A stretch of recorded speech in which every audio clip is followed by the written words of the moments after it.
Il y a environ 11 000 ans, le Sahara, ce désert mondialement renommé, n'était pas un océan de sable aride mais une terre verdoyante, parsemée de lacs, de rivières, de prairies et de forêts. Quelques millénaires plus tard, tout bascula. Puis, en 1877, un homme d'affaires écossais, du nom de Donald Mackenzie, formula un projet audacieux: faire naître une mer en plein cœur du Sahara. Il imaginait pouvoir tracer un canal, reliant un lagon, situé près du cap Juby, dans le nord-ouest de l'Afrique, à une vaste plaine intérieure appelée El Djouf. Convaincu que cette dépression se trouvait environ 60 mètres sous le niveau de la mer, il pensait qu'en l'inondant avec les eaux de l'Atlantique, on obtiendrait une immense mer intérieure couvrant près de 155 000 km². Son dessein était de transformer cette étendue nouvelle en voie de navigation commerciale vers l'Afrique de l'Ouest, région riche en ressources convoitées et en marchés prometteurs. Bien que Mackenzie n'eût jamais foulé le sol saharien, il s'appuyait sur des lectures concernant d'autres zones désertiques situées sous le niveau de la mer, comme en Tunisie et en Égypte, où l'on trouvait des lacs salés nommés Chott. Mais l'entrepreneur s'était trompé sur l'altitude réelle de la plaine, et, faute d'investissement suffisant, son projet ne connut pas de suite. Un an plus tard, un géographe français, François-Élie Roudère, épaulé par le diplomate Ferdinand de Lesseps, célèbre pour le canal de Suez, conçut une idée comparable. Roudère puisait son inspiration chez l'historien grec Hérodote, qui mentionnait le lac Triton dans ses écrits. Ce dernier, véritable Atlantide africaine, demeure insaisissable. Nul ne sait s'il exista réellement ni où il se situait précisément. La plaine salée aurait pu être l'ancien lit de cette baie, et l'on pouvait, pensait-il, lui rendre vie. L'équipe française envisagea donc de creuser un canal reliant la Méditerranée à un lac salé saisonnier de la Tunisie actuelle, le Chott el Fedjaj. L'eau y aurait afflué, emplissant les bassins desséchés pour former une mer intérieure, estimée à 7 800 km² de superficie et 23 mètres de profondeur. Un tel ouvrage aurait exigé des masses d'eau colossales. Mais ses partisans rêvaient d'un désert métamorphosé en jardin fertile, d'un climat adouci et de pluies accrues. Le plus grand avantage pour la France aurait été de remplacer les caravanes par des navires à vapeur, ouvrant la voie à des profits accrus. Le coût du projet équivalait à près d'1 milliard de dollars actuels, soit environ 30 millions en 1878. Toutefois, certains redoutaient que cette mer nouvelle ne favorise la prolifération de marécages infestés de bactéries nocives. Et lorsque les autorités françaises constatèrent que de larges portions des terrains concernés n'étaient pas situés sous le niveau marin, elles jugèrent l'entreprise irréalisable et l'abandonnèrent tout simplement. Certains allaient jusqu'à redouter que de tels projets puissent incliner dangereusement l'axe terrestre, ou bien refroidir l'Europe, au point de provoquer une nouvelle ère glaciaire. Pourtant, l'idée persista et, plus récemment, l'Égypte envisagea d'inonder la dépression de Qattara, située dans l'est du Sahara, en y amenant l'eau de la Méditerranée par un canal ou un réseau de tunnels. Dans un climat désertique, l'eau se serait évaporée rapidement, mais un équilibre maîtrisé entre l'afflux et l'évaporation aurait permis de générer d'immenses quantités d'énergie hydroélectrique. Toutefois, comme le projet supposait de recourir à des explosifs nucléaires pour creuser le canal, il ne vit jamais le jour. Jules Verne évoqua lui aussi cette ambition dans son ultime roman, L'Invasion de la mer, publié en 1905. Dans l'ouvrage, les savants renoncent à leur plan de transformer le désert en mer, mais un séisme accomplit ce dessein à leur place. Ainsi, si la fiction devait un jour rejoindre la réalité, il nous serait possible de barboter dans une station balnéaire érigée au bord de cette mer saharienne. Un autre projet de submersion d'envergure concerna le lac Eyre, en Australie. Lorsqu'il est totalement rempli, ce lac devient le plus vaste du continent, avec une superficie de 9 500 km². Mais un tel phénomène ne survient que quelques fois par siècle. Quand il est plein, son eau présente une salinité comparable à celle de la mer, et à mesure qu'il s'assèche, elle devient encore plus salée. L'idée fut donc avancée d'y faire parvenir l'eau de mer par un grand canal ou un pipeline, afin d'accroître l'évaporation et, espérait-on, d'attirer davantage de pluie dans les régions voisines. Or, les calculs des scientifiques révélèrent que l'augmentation des précipitations serait minime. La difficulté réside dans le fait que le lac Eyre se situe en contrebas du niveau marin, dans une zone accablée de chaleur, où l'évaporation annuelle est considérable. Le sel s'accumulerait ainsi très vite, risquant de bloquer le canal. Même si un vaste conduit parvenait à alimenter le lac et à créer une petite mer, l'absence de mécanisme d'évacuation ferait s'y entasser chaque année des masses de sel colossales. En 1930, plusieurs scientifiques britanniques proposèrent de libérer 260 000 km² de la mer du Nord de son eau.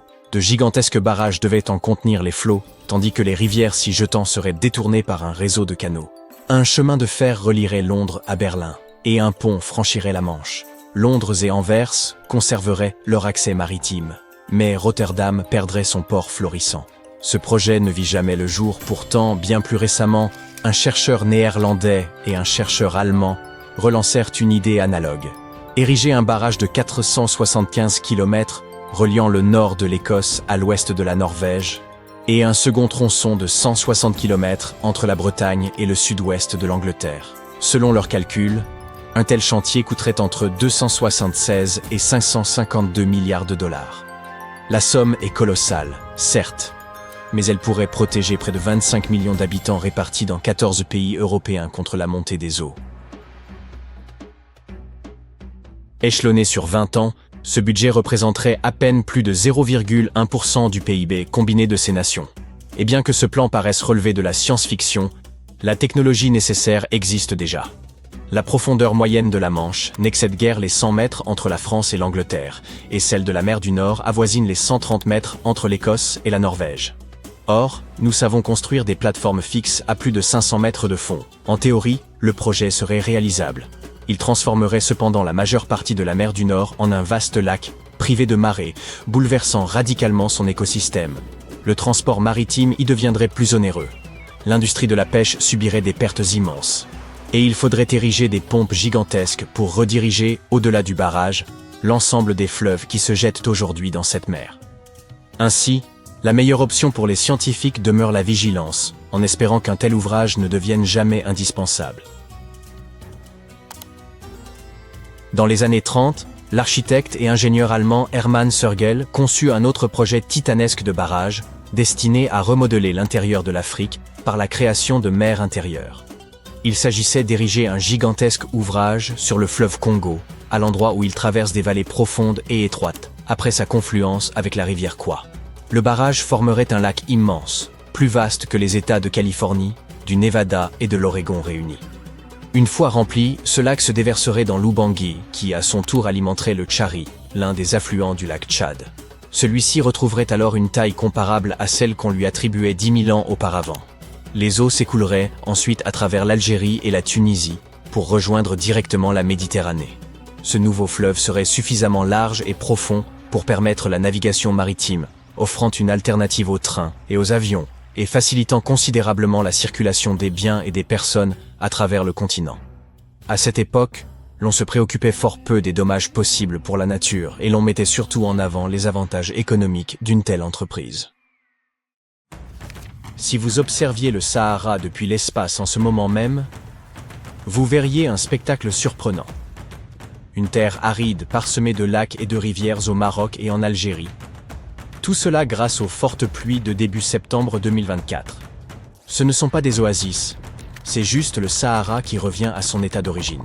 Croyez-le ou non, il y a des lustres, l'un des plus grands déserts de la planète était en fait un paradis luxuriant regorgeant de verdure. Voyons d'abord comment le Sahara s'est transformé en désert. Pendant la dernière période glaciaire, la terre était beaucoup plus froide et de grandes calottes de glace recouvraient une grande partie des terres émergées. À cette époque, le désert du Sahara était beaucoup plus vaste qu'aujourd'hui et il y avait moins de forêts tropicales sur notre planète. Et en raison de ces températures très basses, la répartition des pluies dans les tropiques a changé. Normalement, l'air chaud monte dans ces régions, ce qui contribue à provoquer des précipitations. Mais comme il faisait plus froid pendant la période dont nous parlons, la météo a été perturbée et il est tombé moins de pluie dans certaines zones. Cela nous a donné un climat plus sec dans des endroits qui sont généralement plus humides. Il y avait aussi beaucoup de poussière dans le désert du Sahara. Les scientifiques en ont retrouvé dans de vieux sédiments océaniques. Mais il y a environ 12 500 ans, quelque chose d'étonnant s'est produit. Les niveaux de poussière ont fortement diminué. Cela signifie que le Sahara est devenu beaucoup plus humide et indique que le climat s'est soudainement réchauffé pendant un certain temps avant de se refroidir à nouveau.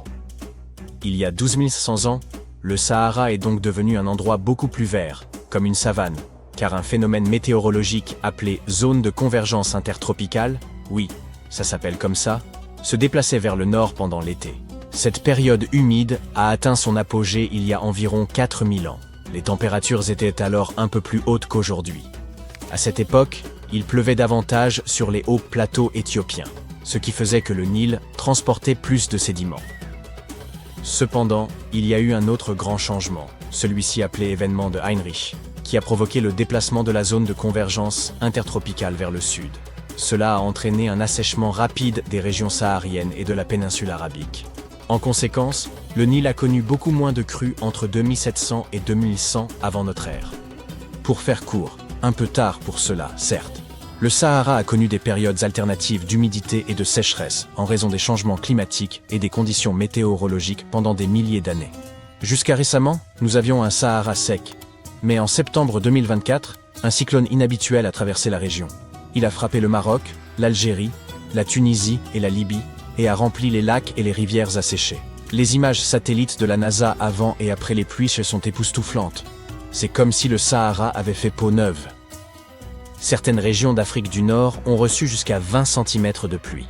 À titre de comparaison, Seattle reçoit environ 1 mètre par an, soit seulement 5 fois ce que le Sahara a reçu. Je dis « seulement » pour une raison simple. Seattle a la réputation d'être une ville pluvieuse, contrairement au Sahara. La difficulté réside dans le fait que ces 20 cm, soit l'équivalent de la totalité des précipitations annuelles de la région, sont tombés en quelques instants. Donc, d'une certaine manière, on aurait pu avoir l'impression qu'il pleuvait plus au Sahara qu'à Seattle. Les montagnes ont canalisé l'eau vers des lacs éphémères dans le nord de l'Algérie, qui se sont récemment étendus sur plus de 180 km² et ont atteint une profondeur de plus de 2 mètres. C'est assez d'eau pour tenir un an. Alors, que sont exactement ces lacs éphémères? Ce sont des bassins qui se remplissent pendant une courte période chaque année, mais qui peuvent rester secs pendant plusieurs années si la pluie n'est pas au rendez-vous. Parfois, l'eau s'y déverse depuis une petite zone environnante, mais il peut aussi s'agir de la bonne vieille pluie. Maintenant, une grande question se pose. Comment se fait-il que ces lacs existent? Généralement, ils se forment parce qu'il y a un excès d'eau emprisonnée à la surface. Mais le sol du Sahara est incroyablement sec. Ne devrait-il pas agir comme une éponge? Il doit avoir soif d'humidité. Pensez à la soif de votre plante en pot lorsque vous lui donnez de l'eau à votre retour de vacances. Cependant, aussi desséchée soit-elle, la terre ne peut absorber qu'une quantité limitée d'eau, souvent très faible. Et tout comme votre plante en pot, elle ne la boit pas forcément en totalité. Parfois, vous l'arrosez trop en réalité. Et si vous regardez au-dessous, vous verrez que le pot s'est mis à fuir. Un autre facteur important qui empêche le sol d'absorber l'eau est le manque de végétation. Dans des conditions normales, les arbres, les arbustes et diverses plantes aident à retenir l'humidité. Dans le désert, cependant, c'est presque impossible. Il y a peut-être quelques palmiers, mais c'est à peu près tout. Cela explique également la formation de ces lacs temporaires.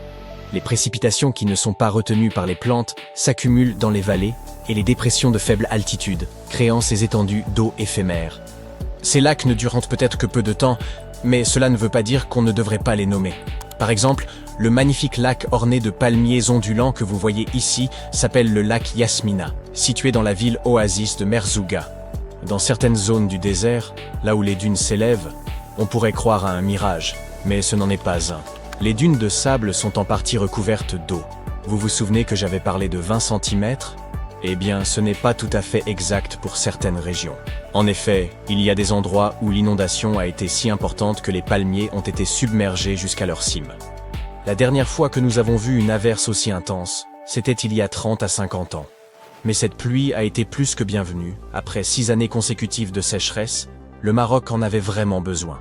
Les lacs, qui étaient à sec depuis des décennies, comme le lac Iriki, ont enfin reçu l'eau dont ils avaient tant besoin.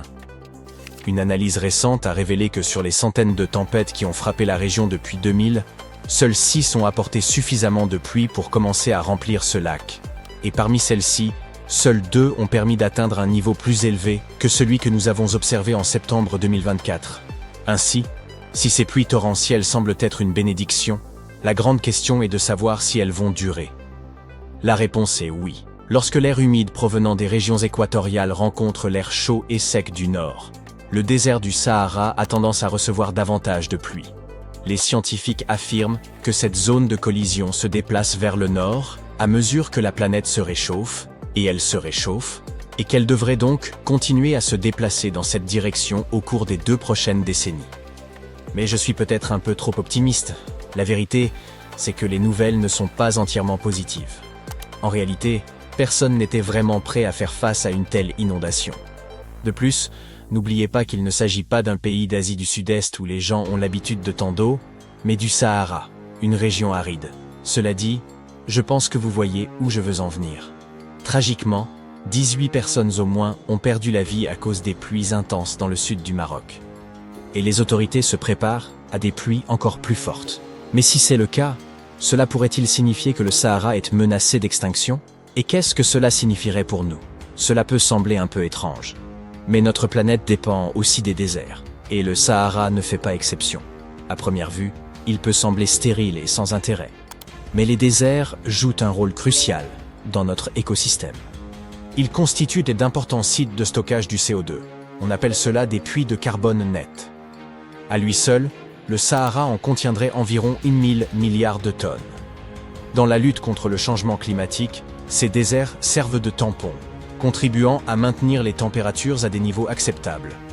Oui, les déserts sont brûlants, mais ils sont un peu comme le système de climatisation de la planète. De plus, les sables du désert sont une source de nutriments pour les zones luxuriantes, comme les forêts tropicales humides. Croyez-le ou non, les scientifiques ont découvert que les particules de sable du Sahara contribuent à nourrir la forêt amazonienne.